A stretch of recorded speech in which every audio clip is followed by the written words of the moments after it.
Alright, so this is going to be a very quick tutorial about how I make my borders generally in Photoshop. So I got my completed signature here, PSD file and everything all ready to go.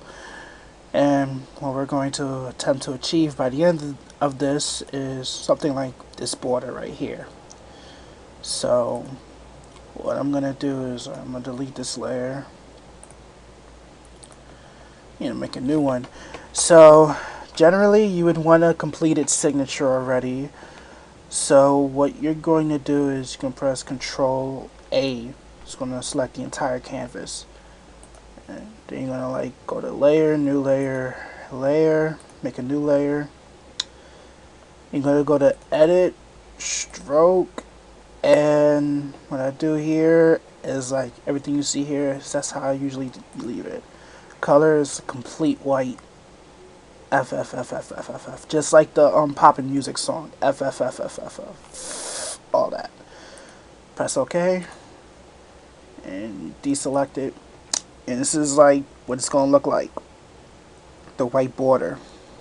So you're gonna right click this layer, blending options, and you're gonna go to stroke, and you're gonna move this, make sure this is all zeros, and you're gonna make sure the size of the pixel is 1.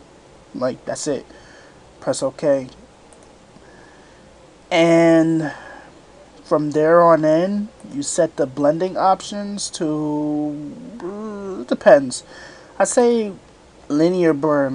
If you put it on linear burn, it'll leave it like this, and that's generally it. That's generally how you make the border. You set the color option from here to linear burn or something like that. There you go. That's the general idea of the border. Now, you can get fancy with it. That's like a general transparent border, where you can get even more fancy with it. Mess around with the color options. If you leave it with overlay, it'll bring more of the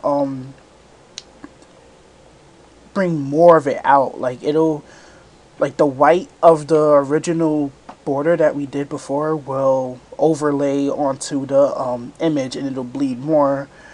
But if you just want a full flat out complete transparent border, you just put it to linear burn. So it depends on the signature. You can experiment. You can do overlay, soft light, hard light. I wouldn't really use hard light, but overlays, soft light, and color burns are the tickets for me. You see, you wouldn't want to use color dodge, not even screen. But for this purpose, I would run overlay. So you could get fancy with it too. What I like to do is I put inner shadow. Or was it drop shadow? You put drop shadow and mess with the opacity of it. Just mess around with it, and there you go. Just how to make it more spiffy than the usual border. But that's a simple way of how to do the transparent border effect for Photoshop.